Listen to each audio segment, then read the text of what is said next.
In wrestling, there are a few moments more thrilling than a shocking debut. The anticipation, surprise, and excitement of a new talent on the roster is one of the purest joys a fan can experience. The emergence of AEW has shaken up the entire industry and given performers the chance to work full-time at the highest level somewhere other than the WWE. With that said, let's combine the two and look at the 10 best AEW debuts so far.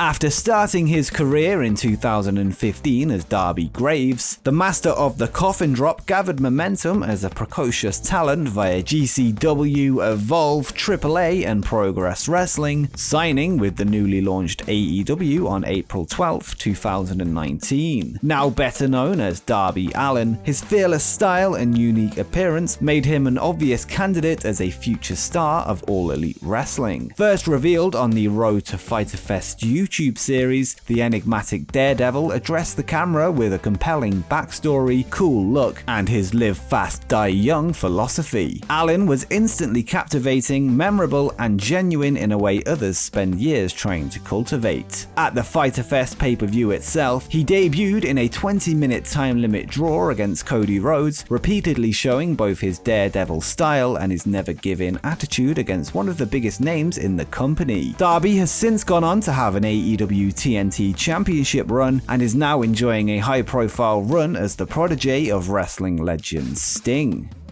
Once one of the most famous names in the business, Jake the Snake Roberts struggled to keep his demons in check once leaving the limelight. By 2012, he was in serious trouble, dealing with addiction and financial peril. It took all of Diamond Dallas Page's patience, kindness, and effort to steer his old friend back onto the straight and narrow. A spot on an old school episode of Raw was followed by his Hall of Fame induction, and it finally looked like Jake the Snake was back. On the road to the first AEW All Out pay-per-view, Roberts made a brief cameo appearance dressed as a dealer at a blackjack table, re-delivering the classic line, "You wanna play 21? Well, I got 22, from his disastrous appearance at the Heroes of Wrestling event in 1999, but this time tongue-in-cheek with a glint in his eye. In March 2020, Roberts would interrupt Cody Rhodes on AEW Dynamite, telling him that he was there to slay him, before announcing that he has a new client coming to AEW, and claimed that once the roots had taken hold, it would be like a phoenix rising from the ashes. The delivery was vintage Jake, sending shivers down the spine of anyone watching. The next week he revealed Lance Archer, who he continues to manage to this day.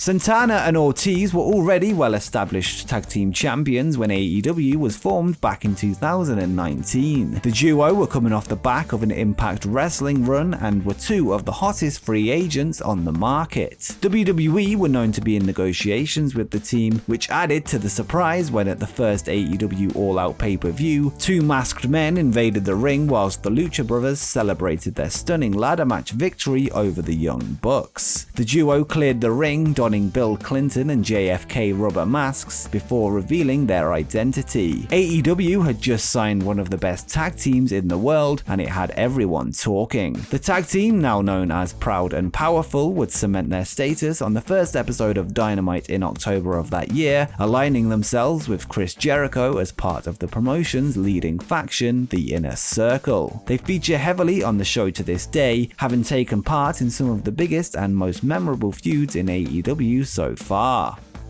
AEW's first ever pay-per-view remains their best in the eyes of many, as Double or Nothing was packed full of great matches and huge surprises. One of the biggest surprises of the night was the shock fourth participant in the women's triple threat match between Kylie Rae, Britt Baker, and Nyla Rose. As the three competitors were ready to begin the bout, Brandi Rhodes walked out onto the stage to make an unscheduled announcement. It appeared that she would be adding herself into the match, but swerved everyone, revealing that she wanted the match to be awesome, which led to Awesome Kong walking down to the ring with Brandi in tow. Riding high on her impressive performance on Netflix's Glow series, Kong had been out of the wrestling business for 2 years at this point, which meant her debut was a genuine surprise. Unfortunately for the wrestler once known as Karma, her duet with Brandi expanded into the poorly received Nightmare Collective stable. After the group was swiftly disbanded, Kong took a hiatus to film the next series of Glow, which was then cancelled due to the pandemic. Kong hasn't been seen in AEW since, but there's no doubt her AEW debut received one of the biggest pops in company history. Next, we have the biggest name on this list and the most famous convert to the AEW cause. WWE Hall of Famer Sting could have been forgiven for simply seeing out his retirement, having won countless world championships in some of the biggest promotions of all time. This was not to be, however, as the 60-year-old legend stunned the audience during the Winter is Coming edition of Dynamite in December 2020, when he appeared through the falling snow to stop Team Taz's destruction of Cody Rhodes, Dustin Rhodes, and Darby Allin. He stood emotionless in his familiar crow face paint, black clothing, and floor-length jacket before producing his faithful baseball bat to a rapturous reaction from the AEW crowd. The icon then carefully looked over the individuals in the ring before settling on Darby Allin, teasing a potential passing of the torch. Since then, he has aligned himself with Darby, wrestling 2 tag team matches, 1 cinematic and 1 in the ring, and has since ended any doubts over his capabilities following the spinal stenosis that ended his short WWE run in 2015.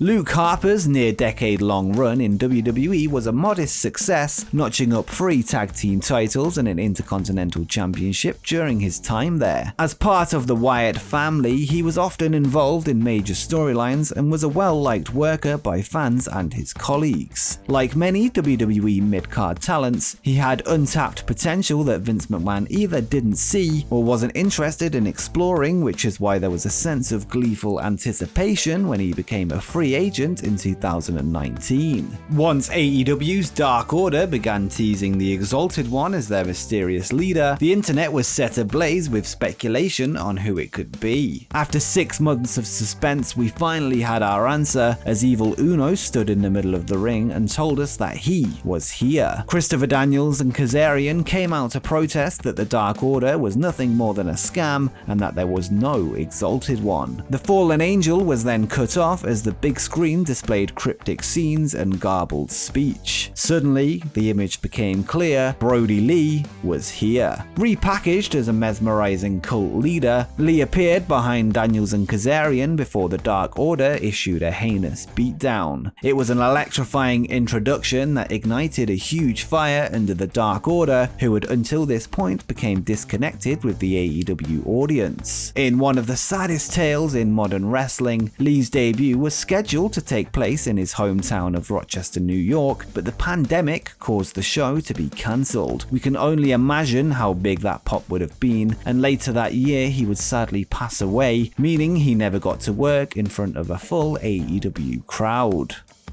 Eddie Kingston is a true success story of Tony Khan's anti-cookie cutter approach to signing talent, having gone from indie veteran to national darling in an unbelievable short space of time. The self-styled Mad King's resume is a veritable who's who of American promotions. Going from Shakara to CZW, PWG to Ring of Honor, Kingston has wrestled for them all. After brief stints in NWA and Impact during its later, leaner years, he finally made it to national prominence at the tender age of 39 by answering Cody Rhodes' weekly challenge for his AEW TNT belt. Kingston's excellent mic skills helped make his debut not only memorable, but also one of the most genuine on the list. His speech detailing his struggles getting to where he was compared to Cody being born into wrestling was a breath of fresh air and showed everyone he was a genuine talent that was more than deserving of a place on the roster. Kingston's promo arguably earned him his AEW contract all by itself, capturing the hearts of fans and sending social media into a frenzy.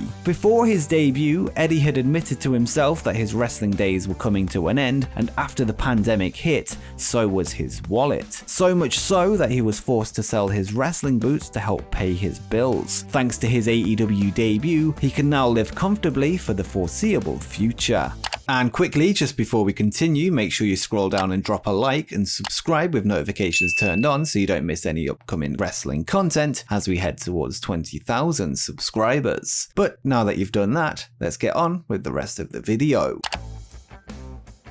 Since making his wrestling debut in the year 2000, Kenta would go on to make a name for himself in All Japan Pro-Wrestling, Pro-Wrestling Noah, and Ring of Honor before signing a full-time contract with WWE in 2014. The hard-hitting striker worked under the new name Hideo Itami and would spend the next 5 years with the company, but struggled to find a consistent role. He was eventually granted his release in 2019. He soon signed for New Japan Pro-Wrestling and received an immediate push as the never openweight champion. Following his reign, he picked up the IWGP United States #1 contender briefcase, and after calling out IWGP United States champion Jon Moxley for months on end during the champion's hiatus from New Japan, Kenta took matters into his own hands. After a hectic 6-man tag main event on Dynamite, a masked figure blindsided the former AEW champion before revealing his identity, then dropping his foe with a go to sleep.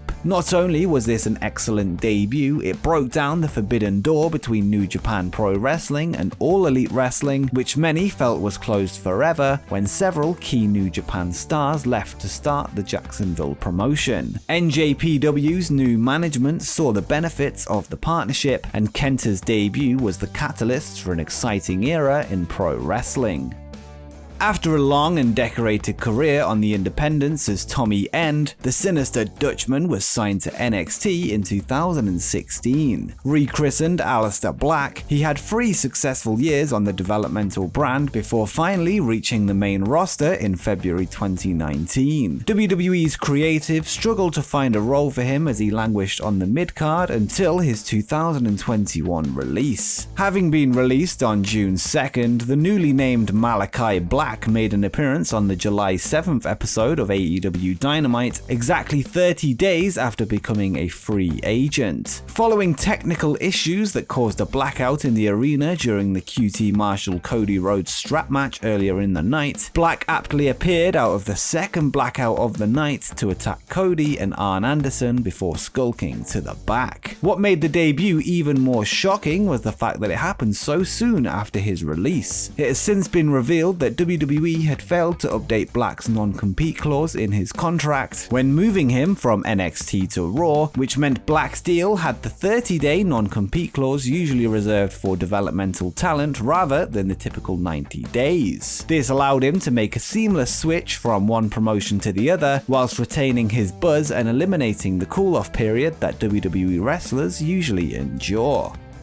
The wrestler once known as Dean Ambrose had been a top WWE guy for years, but in late 2019 was beginning to lose some steam. Moxley's unhappiness at WWE Creative was a poorly kept secret, and he had long been yearning to go back to the freedom he had enjoyed on the independent scene during his non-PG days as Jon Moxley. After his WWE contract expired on April 30th, 2019, a video appeared on his Twitter account, which was now rebranded to his former persona. The video showed Moxley breaking out of prison, a clear metaphor for his release from the shackles of WWE Creative. The question was, where was he escaping to? Mere weeks later, Moxley turned the wrestling world on its head at the first AEW pay-per-view, Double or Nothing. The debut itself was truly one of the most heart-racing moments in modern wrestling history, as he burst through the Las Vegas crowd to attack Chris Jericho and Kenny Omega before throwing the latter off the casino-themed stage. You could feel his passion bursting through the screen, and finally, the real Jon Moxley was back. This kick-started his feud with Kenny Omega that months earlier could only have been dreamt up by the most creative of fantasy bookers. Not only does Jon Moxley's AEW debut top this list, but it's difficult to see anyone dethroning it anytime soon. And before you go, make sure you check out my list of the 10 hottest free agents in wrestling today.